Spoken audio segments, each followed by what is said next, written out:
নবী করিম সাল্লাল্লাহু আলাইহি সাল্লামের যে ন্যায়পরায়ণতা, সেই ন্যায়পরায়ণতার আলোকে আমরা দেশ পরিচালনার সর্বোচ্চ চেষ্টা করব।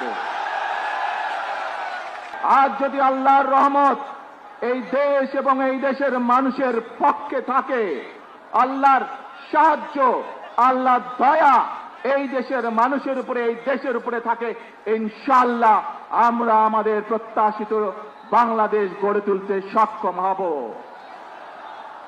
প্রিয় ভাই বোনেরা, আজ আসুন আমরা সকলে মিলে